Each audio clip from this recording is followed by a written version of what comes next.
giỏi quá. Không sao.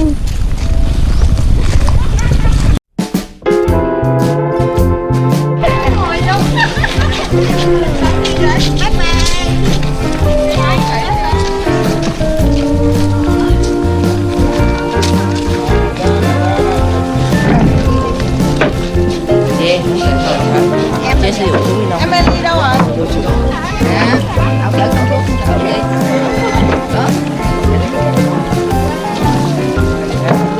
Bước xuống bên dưới rồi bước lên. Người cá mà sợ gì té. Trời ơi, người cá. Bây giờ bảo đi Nha Trang đi nữa đâu.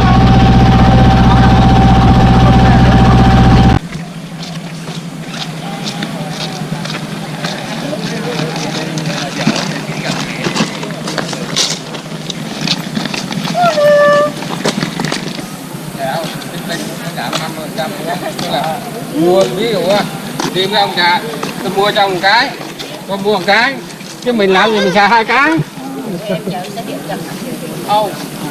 Lui lái đi. Đi sao để đạp con không được á, nó tụt xuống cái ghế, xuống khỏi cái ghế nó đạp.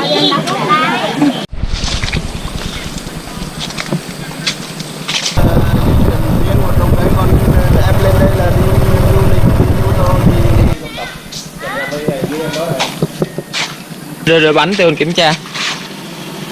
Trời ơi, bóp vô muốn gãy tay luôn, cứng dữ vậy. Quay vô kìa, chờ chị kìa. Chạy tới chừng nào thấy con thác là thắng. Có con thác luôn hả?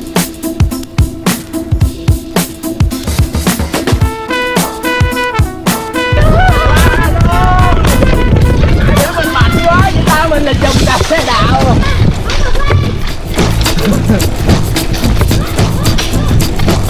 Em tính làm tiên cái bất phải hả? Ơi. Ôi ôi, mạo hiểm như vậy mấy em.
Xin chào các bạn, đây là chương trình đi safari xem thú đêm của bộ tộc người Castillon.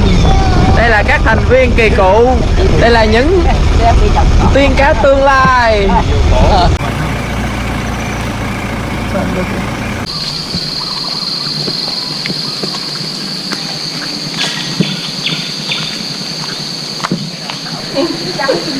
Xui.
bạn thấy là những cái hàng cây cao vút như này, những cái cây mà như thế này ấy là trồng từ là những cái cây này là trồng hết, tức là chương trình này là trồng lại những cái cây rừng quý hiếm bản địa.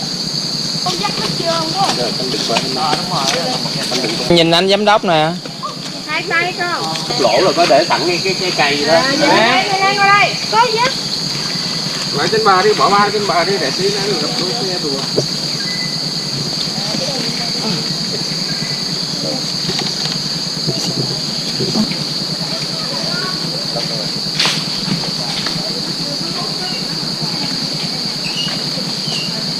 Cái này phải khoán lên, kiểu này có anh mỗi anh 10 cây khoán đi.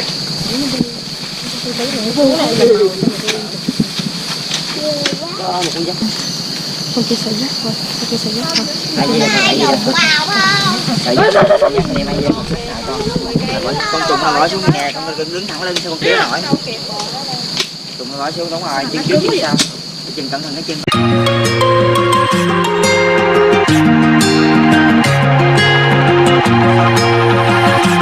Looking past my reflection, thinking about what you mentioned.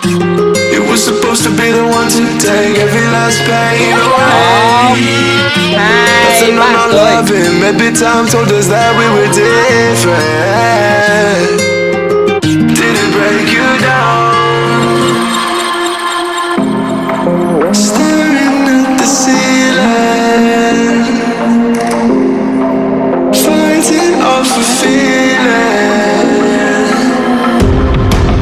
One more minute, 'cause I just wanna come down, wanna go back to how I used to be.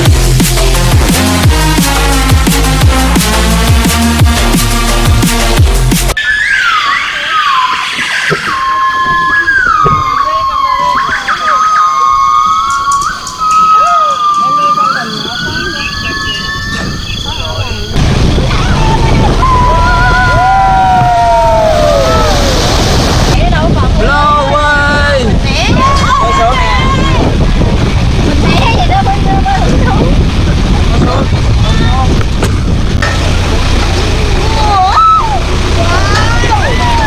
Ghê quá.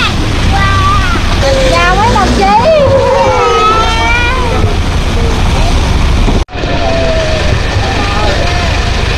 Bầu sấu. Cái này bầu sấu.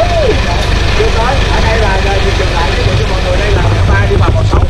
Yeah, ok, không bị đụng chút nào hết. Em ơi, không bị đụng chút nào hết. Đốt bằng số nè. Đốt bằng số chơi cho con.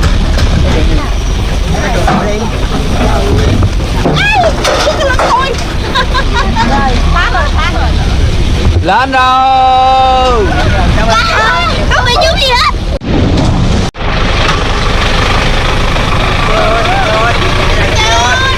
Đi trước đi, mình đi bộ.